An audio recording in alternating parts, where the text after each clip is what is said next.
Hello, fellow Midjourney people. In this video we shall be taking a look at some combinations of possibly traditional art styles with some unexpected elements.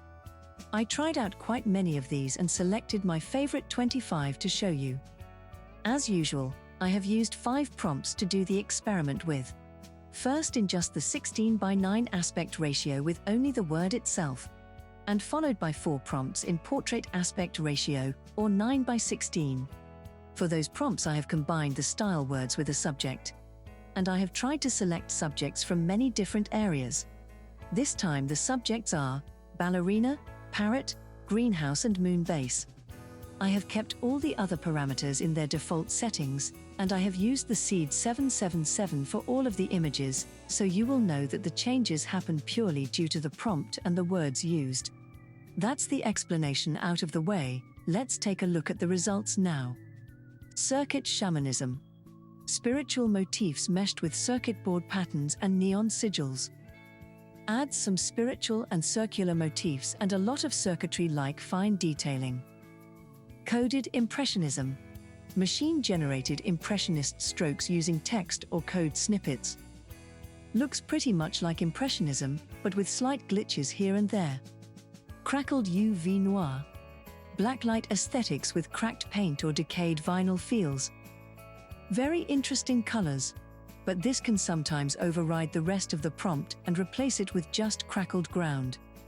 Cybernetic tapestry. Futuristic scenes woven like medieval or nomadic rugs. Quite detailed and technology-like.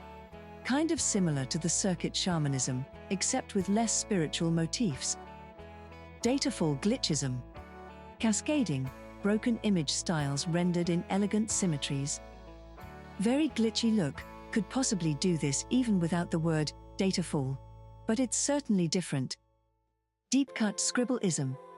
Frantic hand-drawn scrawls rendered with shadow depth and layers. Possibly just takes references from the second word and ignores the word deep cut. Quite scribbly indeed. Dreamfield cartography.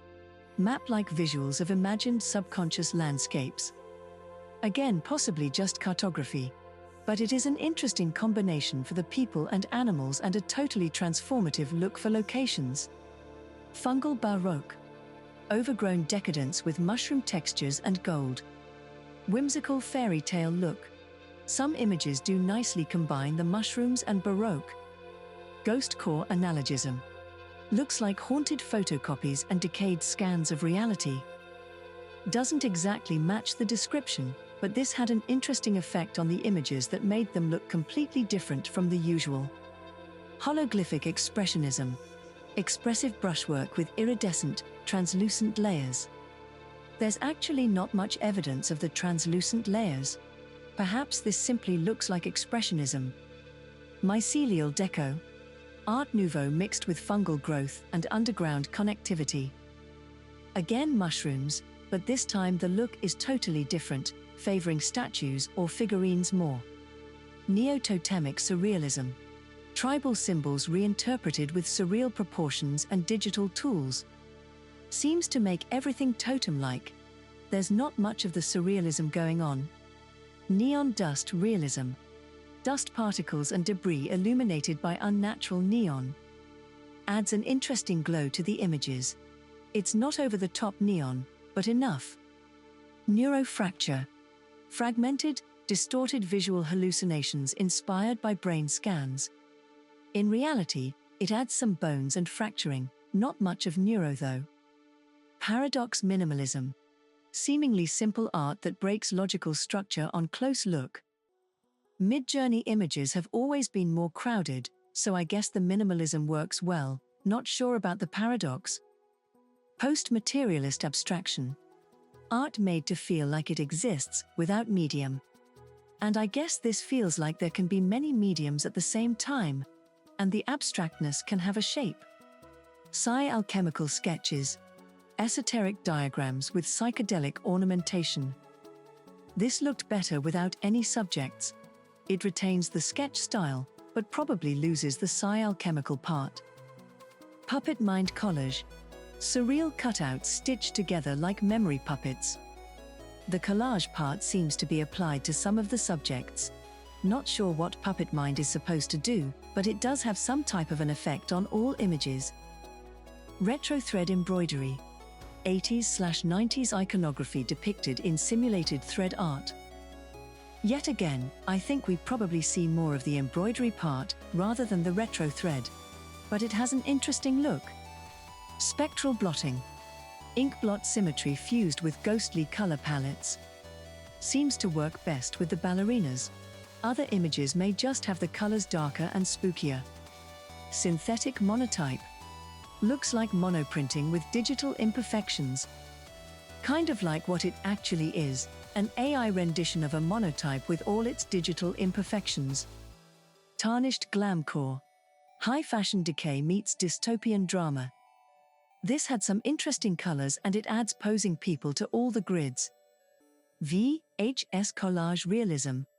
Ultra detailed but distressed like analog tape glitches. Yet again a collage, but it looks totally different. So I guess the other words do matter slightly. Wormhole gothic. Horror surrealism filtered through cosmic gravitational distortions.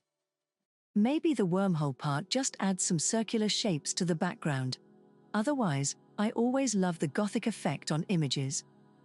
0G watercolor. Watercolor effects floating in a weightless, space-like void. There is some effect from the 0G, at least theme-wise. Otherwise, it's pretty much like a regular watercolor. Alright, those were the new styles for Midjourney. In essence, it was more like a combination of styles, where the stronger word just overpowered the whole phrase. But maybe some hints of the weaker words remained. I tried to select the phrases that had the most impact when comparing to the default style, and I think I have done that. If you want to check out all the styles that I tested for this video, I have created prompt PDF files with the ones from this video and the extra ones for my supporters. You can get them either from my Patreon or my newly opened Ko-Fi page. You can find all the links in the description field. The Ko-Fi page does not yet contain all of the prompt PDFs from my older videos, but I will include the same ones as you can find on Patreon gradually. But all the new ones will be available there as well at the same time. While we're at it, I would like to thank all of my supporters who are really making a difference in keeping this channel going. I hope to bring you all kinds of cool ideas to test out yourself. And I have recently started providing some exclusive content as well. More is to come, so stay tuned. I thank you so much for watching and let's continue prompting.